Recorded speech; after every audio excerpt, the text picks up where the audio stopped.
এই কলাগুলো আমরা যদি 40 টাকাও দেয় আমি কিনবো না, এগুলো এখন বলতেছে 120 টাকা। একটা লেবু বলতেছে 30 টাকা, জোড়া 60 টাকা।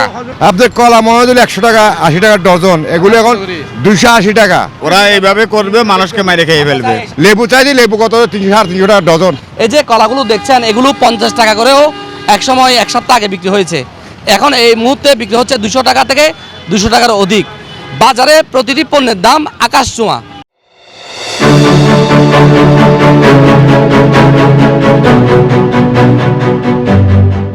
সবকিছুর দাম বাড়তি। আর এই যে আমরা এই যে 60 টাকা 80 টাকা করে নিচ্ছি না, এখন এগুলো 40-60 এরকম বেড়ে গেছে। হ্যাঁ, মানে একটাতে ডাবল হয়ে গেছে সবগুলা। যদি 60 টাকা এটা 100-এর মধ্যে চলে গেছে, 40 বেড়ে গেছে না ওভাবে। হ্যাঁ হ্যাঁ, যেমন মুরগি দেখেন আমরা কিছুদিন আগে 160 টাকা করে, এখন 240, তো ডাবল হয়ে গেছে না সবকিছু। তো এটা নিয়ন্ত্রণ করা দরকার। কলার দাম বাড়ি গেছে, আনারসের দাম নেই, এগুলো নিতে আগে 100 টাকা করে জোড়া, এখন 150 টাকা নিচ্ছে। কারোর কিছু নেই, বেশি 50 টাকা বেশি নিচ্ছে। এই রোজার মাসে আর একটু যদি দ্রব্যমূল্যের দাম কম থাকে তাহলে জনগণের জন্য সুবিধা হয় আর কি। আমার দোকান খরচ আছে, যাতায়াত খরচ আছে, ওই জন্য আমি 2-10 টাকা লাভ ধরে বিক্রি করছে। আপনার কলা মনে হয় 100 টাকা 80 টাকা ডজন, এগুলো এখন 280 টাকা 280 টাকা 300 টাকা বিক্রি করতেছে। কিভাবে খাবে মানুষ? এই খাজুর বেচতেছে 800 টাকা 1200 টাকা 1500 টাকা খাজুর। গেছে কেনার জন্য খাজুর কি কিনবো খাজুর?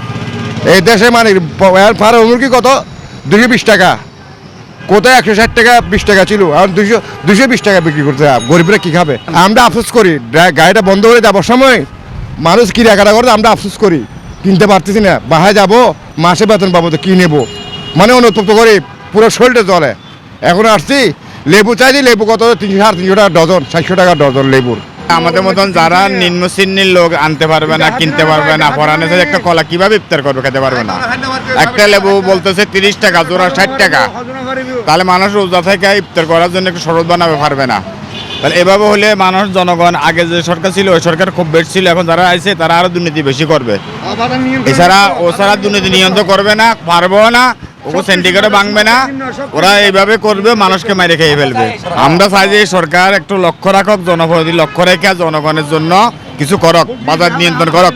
ইলেকশন আগে তুমি কিছু বেরগি 10 টাকা 20 টাকা করে 40 কেজি দুধ বেরগি, সবজি হইলে সব কিছু দুধ। রমজান আসলে যে এভাবে বেড়ে যাওয়া, এটা খুব খারাপ। সরকারের খেয়াল করা উচিত এখানে। এই কলাগুলো আমরা যদি 40 টাকাও দেয় আমি কিনবো না, এগুলো এখন বলতেছে 120 টাকা। 112টা হলো 220 টাকা, আর একটু বড় হলে এটা 220 টাকা। তো রাতারাতি দ্রব্যমূল্যের এবং উদ্যোগতি আমাদেরকে, আমরা যারা নির্ময়ের মানুষ, আমরা কোথায় যাবো? কারণ আগামী এক সপ্তাহ যদি না খাই তাহলে জিনিসপত্রের দাম কমে যাবে। 220 টাকা 250 টাকা দিয়ে কলা কেনার মতো সক্ষমতা সাধারণ মানুষ নেই।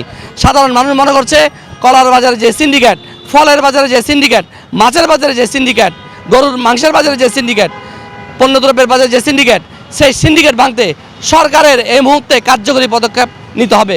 সরকার যদি কার্যকরী পদক্ষেপ নেয় তাহলে সাধারণ মানুষ এই সিন্ডিকেটের হাত থেকে বাঁচতে পারবে। চট্টগ্রামের 2 নম্বর গেট বাজার থেকে মোহাম্মদ রবিল হোসেন, 24 টিভি।